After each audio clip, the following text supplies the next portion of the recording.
Muito boa tarde, muito obrigado pela vossa presença e, enfim, desculpar-me aqui por este atraso muito acima daquilo que seria razoável. As nossas sessões temáticas estão programadas para a duração até, no máximo, 2 horas e meia, no sentido de evitarmos a duplicação de esforços e elementos. Pelo que iremos tentar terminar esta em torno de hoje, 17h30. Mas vamos então dar início aos nossos trabalhos. Antes de mais nada, permitam-me um agradecimento grande ao engenheiro Eduardo Diniz, que condicionou compromissos que tinha no sentido de estar aqui connosco, e nós fazemos questão e gosto nisso, para animar esta sessão, relacionada provavelmente por esta.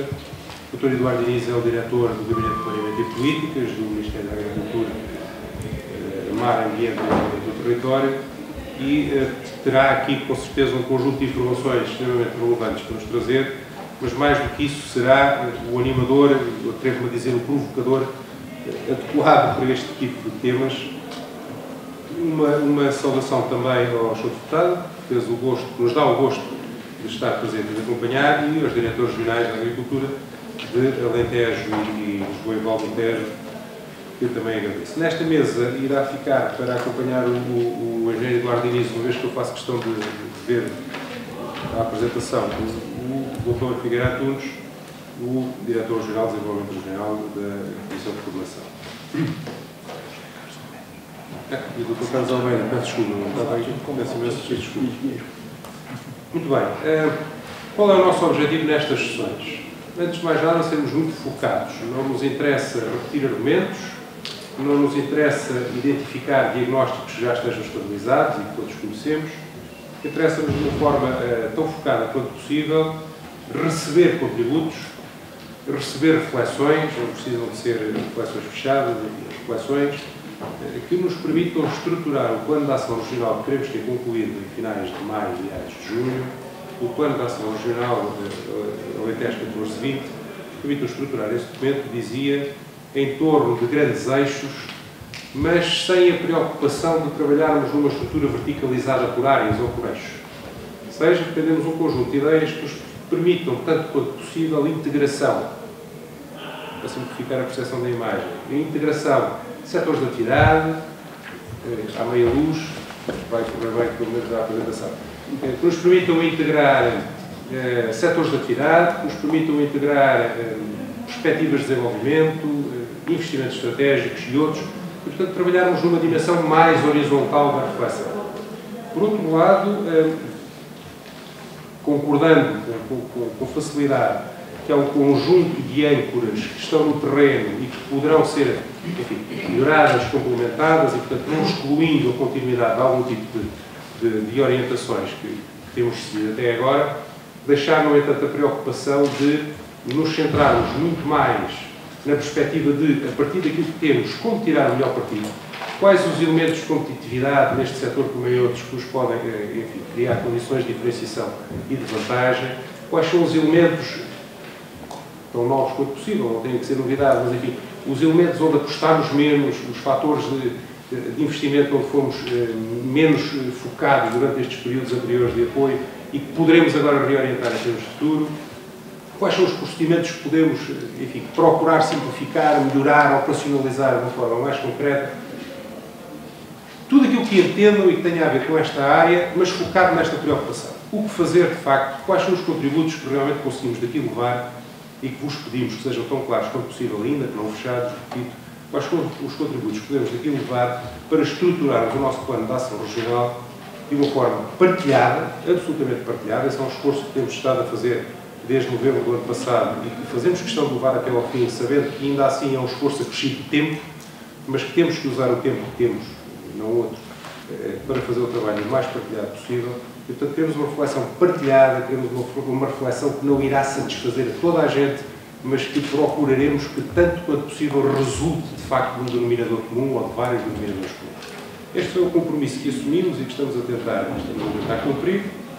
E, após este debate, após esta sessão temática, teremos outras ligadas a outros temas, na sequência de algumas que já fizemos, mas hoje pedimos isso, uma concentração das atividades agroalimentares e floresta, e que nos façam chegar, de facto, reflexões que nos permitam esta dimensão. o que potenciar daquilo que já temos e que já fizemos, onde mudar em termos de procedimentos e de estratégias, ou de elementos de estratégia a apostar, e como tornar todas estas intervenções por eixo, por setor, mais transversais em termos de desenvolvimento regional e menos estruturadas em torno de grandes pilares ou de eixos mais ou menos exclusivos. Não vou alongar mais, vou deixar agora as despesas da conversa ao engenheiro Eduardo Diniz, que mais uma vez agradeço a sua presença. Muito obrigado. Estamos aqui num momento de transição entre as limitações regulamentares e financeiras e o desenho que as autoridades nacionais de cada país têm que fazer para os seus territórios e, dentro deles, as especificidades de natureza regional que têm que ser atendidas, quer a nível de medidas concretas, quer a nível da governação, que têm que ser atendidas. A minha apresentação é um pouco extensa, eu vou a alguns slides saltar um pouco mais depressa, mas eu depois deixo cá a apresentação e penso que tem a informação que está nela contida, tem vantagens para todos, para depois se perceber também o âmbito. E o início da apresentação tem mesmo a ver com isso, qual é o âmbito em que esta programação 2014-2020 vai ser feita. Nós coincidimos a negociação dos regulamentos setoriais em simultâneo com a negociação do quadro financeiro e, no caso da política agrícola comum e da política comum das pescas, com a reforma dessas duas políticas comuns. Portanto, existe uma série de variáveis ainda em aberto, mas é importante sabermos o que é que existe desde já, quer a nível comunitário, quer a nível interno, de decisão interna, como é que isto se vai passar e como é que está a administração e o próprio governo estão organizados no sentido de fazerem esta programação. Depois, um pequeno ponto sobre os fundos que temos disponíveis para o próximo quadro. Como sabem, tive algum ajustamento em baixa. E centrando depois no tema mais específico, que é a questão da programação do desenvolvimento rural, que tem as medidas mais relacionadas com o complexo agroflorestal, mas como o Dr. António Guedes disse, há uma transversalidade, uma horizontalidade das necessidades e mesmo dos instrumentos que quer o Regulamento de Desenvolvimento Rural, quer os outros regulamentos dos fundos estruturais e na região do Alentejo em particular, podem atuar para o desenvolvimento do complexo agroflorestal. Uma novidade em termos das intenções das instituições europeias tem a ver com o acordo de parceria. O acordo de parceria resultará de um documento nacional em que vai evidenciar quais é que são as necessidades nacionais para a utilização dos fundos comunitários. Isto está relacionado com o quadro estratégico comum, agora já mudou de nome, que é Fundos Europeus, que é uma nova sigla, mas também o quadro estratégico comum, que conjuntamente com o quadro financeiro anual são os alicerces da estratégia da Europa 2020, que toda a gente tem ouvido falar desde os últimos anos, que tem a ver com o crescimento inteligente, inclusivo e sustentável. E, portanto, estes pilares da abordagem de governação da União Europeia vão, em cada Estado-membro, desembocar na questão do acordo de parceria, em que 5 fundos, o FEDER, o Fundo de Coesão, o Fundo Social Europeu, o Fundo das Pescas e o Fundo para o Desenvolvimento Rural, têm que ser apresentados à Comissão Europeia de uma forma coerente e, em certos casos mesmo, de uma abordagem plurifundos na sua aplicação. Mas, muito importante, é uma orientação para os resultados e uma não sobreposição ou uma não deixar de áreas cinzentas na atuação destes fundos. E estão ali os fundos que eu falei, havendo depois prioridades transversais, como é a questão da inovação, das alterações climáticas, e ainda programas que têm a ver com a inovação, o quadro para a inovação, que é um pouco à parte desta questão, mas dentro desta prioridade transversal. Portanto, já houve uma primeira reunião com a Comissão Europeia, vai haver outra nesta semana, para ir dialogando sobre este acordo de parceria. A Comissão indicou algumas áreas que acha que o país necessita de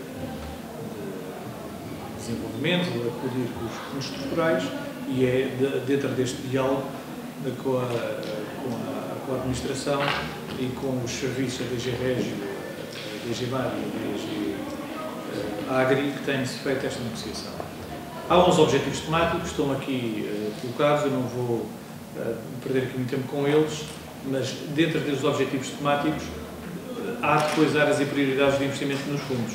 Obviamente, na melhoria da competitividade do setor agrícola e do setor das pescas, que é o terceiro objetivo temático que ali aparece, o FEADER e o fundo FEAM são aqueles que obviamente darão um maior